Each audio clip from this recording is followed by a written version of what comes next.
অনেকেই খুশি হয়েছেন যে মোহাম্মদ আশরাফুল বাংলাদেশ জাতীয় দলের ব্যাটিং কোচ হয়েছেন। অনেকেই আশা করছেন যে বাংলাদেশ দল এবার বদলে যাবে, দারুণ কিছু করবে।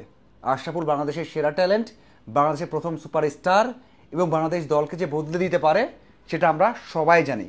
কিন্তু এতটা সহজ কি হবে? আপনার কাছে কি মনে হয় এটা সহজ কাজ? আশরাফুল যখন জাতীয় দলের কোচ হলেন, তার উপর যখন এই দায়িত্ব দেয়া হলো, আপনার কি মনে হয় এই দায়িত্বটা কি ঠিকঠাক পালন করতে পারবেন? যারা ব্যাট করছেন এমনভাবে, তাদেরকে কি বদলাতে পারবেন? এত এত নামি দামি কোচ কাজ করে গেছেন, এখন কোচ মোহাম্মদ সালাউদ্দিন কাজ করছেন, সিমন্স আছেন, তারপরেও মোহাম্মদ আশরাফুল বড় একটা ইম্প্যাক্ট কি রাখতে পারবে? এই চ্যালেঞ্জ এবং সম্ভাবনা নিয়েই কথা বলতে চাই। প্রথমত চ্যালেঞ্জগুলো নিয়ে কথা বলতে চাই। মোহাম্মদ আশরাফুল দায়িত্ব নিলেন হঠাৎ করে, সবাইকে অবাক করে এবং খুব দ্রুত। দেখুন, কোচ মোহাম্মদ সালাউদ্দিন প্রায় 20 বছর কোচিং ক্যারিয়ারে আছেন, অনেক কাজ করেছেন, অনেক দল দেখেছেন। এর আগে মানে এক যুগ আগেও কিন্তু বাংলাদেশ জাতীয় দলের সাথে কাজ করেছেন, তখনও সহকারী কোচ ছিলেন। মানে এত বড় একটা হিস্ট্রি, তারপরে আবারও এসেছেন জাতীয় দলের সাথে কাজ করতে, তাকে নিয়ে এত আলোচনা হচ্ছে, সমালোচনা হচ্ছে। আশরাফুল খুবই দ্রুত কিন্তু আসলো। খেয়াল করে দেখুন, সব শেষ যখন গ্লোবাল সুপার লিগ খেলেছে রংপুর রাইডার্স, প্রথমবার চ্যাম্পিয়ন যখন হয়েছে, তখন কিন্তু দলের সাথে ছিলেন। তখন থেকেই তার কোচিং ক্যারিয়ারটা শুরু হয়েছে। হ্যাঁ, লেভেল 3 করেছেন, এরপর কোচিং ক্যারিয়ার বলতে শুরুটাই হচ্ছে রংপুর রাইডার্সের সাথে। এরপর বেশ কিছু কাজ করেছেন, চেষ্টা করেছেন আরও বেশি ভালো করতে, পড়ালেখা করেছেন।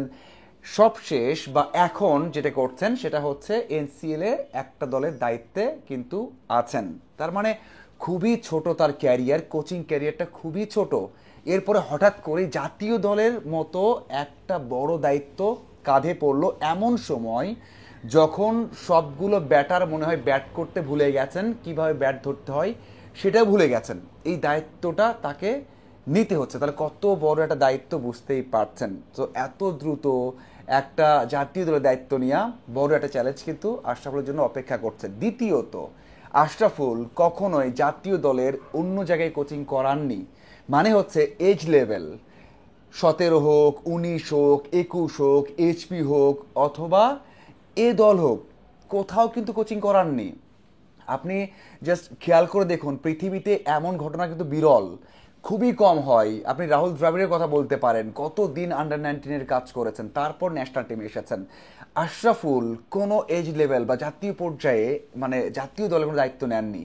বিসিবি হয়তোবা সেই দায়িত্ব দিতে পারতেন বা আগে সেই কাজটা করতে পারতেন, তাকে তৈরি করতে পারতেন, অথবা নারী দলের দায়িত্ব দিতে পারতেন, তাহলে হয়তোবা সে হয় তৈরি হয়ে এখানে আসতে পারতেন। সেটাও কিন্তু হয়নি। এগুলো কিন্তু বড় একটা ফ্যাক্ট, বড় একটা বিষয়। আপনি ইগনোর করতে পারেন, আপনি বলতে পারেন ভাই এত বড় একজন ক্রিকেটার, তাকে এগুলো করতে হয়?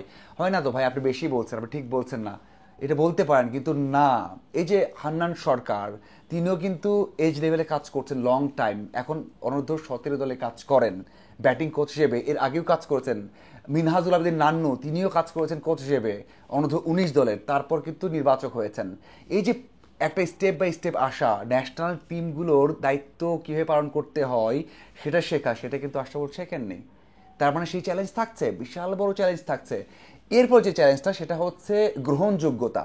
দেখুন, যখন বড়রা ছিল মানে পঞ্চপাণ্ডব ছিল, তখন তো অন্য বিষয় ছিল যে হয়তোবা তাকে কোচিং স্টাফের সাথে রাখা যাবে না বা রাখতে চান না, একই বয়স হয়ে যায় এবং অনেক কিছু বিষয় এখানে আছে, অনেক কিছু বিষয় চলে আসে। সেটা হয়তো আপনারাও বুঝতে পারছেন যে অনেকে সেইভাবে গ্রহণযোগ্যতা দেয় না বা পাবেন না। এই জন্যই মানে ফিক্সিংয়ের যে ইস্যুটা আছে, এই জন্য অনেক জায়গাতেই গ্রহণযোগ্যতা পাননি আগে।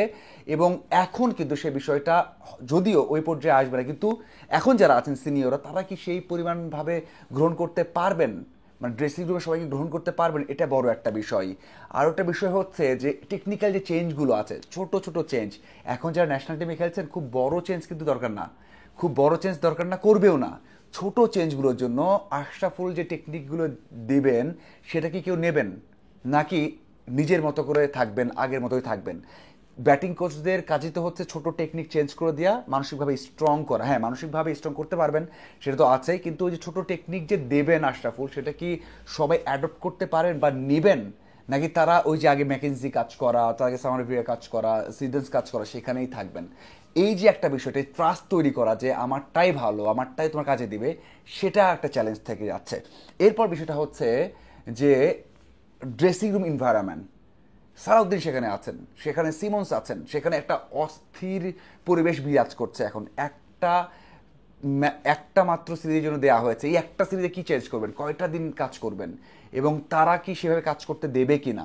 আপনি যদি চিন্তা করেন, আপনার মাথায় আসবে একটা ড্রেসিং রুম যেখানে ওই আগের পরিবেশটা আছে, যেখানে একটা সিন্ডিকেটের মতো কাজ করছে, যেখানে একটা অস্থির পরিবেশ, সেখানে আশরাফুল গিয়েই কীভাবে অ্যাডপ্ট করবেন, কয়দিন কাজ করবেন মাত্র, সেখানে কীভাবে সবার সাথে কাজ করতে পারবেন, সেটা বড় একটা চ্যালেঞ্জ। সবচেয়ে বড় একটা চ্যালেঞ্জ কিন্তু এটাই মনে হয়। এখন আসা যাক সম্ভাবনার কথা। আশরাফুল বাংলাদেশের বেস্ট ট্যালেন্টেড ক্রিকেটার, বেস্ট মানে এক কথায় বেস্ট, বাংলাদেশের ফার্স্ট সুপারস্টার। সেই সময় যে ক্রিকেটটা খেলেছেন বাংলাদেশে কেউ খেলতে পারেনি, এত কিছু লাইভে ঘটে গেছে, তারপরেও আশরাফুলকে নিয়ে মানুষের ভালোবাসার কোনো শেষ নেই। আমি অনেকবার ইন্টারভিউ করেছি, তার সাথে আমারও ব্যক্তিগতভাবে অনেক কথা হয়েছে। কাজ করার জন্য মুখিয়ে আছেন, সেটা আমরা সবাই জানি, এবং খুব করে চান কোচিংয়ে তার ক্যারিয়ারটা অনেক উজ্জ্বল হোক, এবং সেজন্য চেষ্টা করে যাচ্ছেন এবং সর্বোচ্চ চেষ্টা করে যাচ্ছেন। এই যে ট্যালেন্টেড চেষ্টা করা, সেটা কিন্তু আছে আশরাফুলের। যদি একবার অ্যাডজাস্ট করতে পারেন, আশরাফুলের কাছ থেকে আমরা অনেক ভালো কিছু পেতে পারি, নিঃসন্দেহে বলা যায়। এখন বিষয়টা হচ্ছে ওই যে টেকনিক্যাল বিষয় বললাম, যে টেকনিক্যালিও কিন্তু আশরাফুল খুবই এগিয়ে।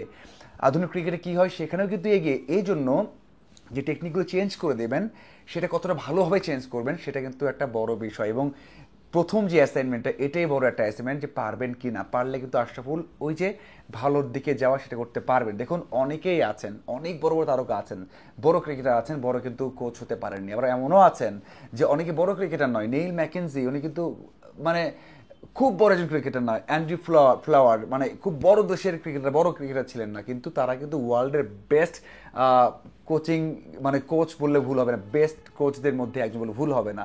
আমরা হেসনের কথা বলতে পারি, আরও অনেকে আছে, মানে অনেক নাম আছে। তার মানে আশরাফুল যদি এই বিষয়গুলো, চ্যালেঞ্জগুলো উতরাতে পারেন এবং ওই ট্রাস্টটা তৈরি করতে পারেন, তাহলে নিজে বড় কোচ হওয়ার পথে থাকবেন এবং বাংলাদেশ দল এবং তারকারা উপকৃত হবে। আপনার কাছে কি মনে হয় যে আশরাফুল এই চ্যালেঞ্জটা নিতে পারবেন কিনা এবং সেই চ্যালেঞ্জে জয়ী হতে পারবেন কিনা, সেটা অবশ্যই জানাবেন। ধন্যবাদ।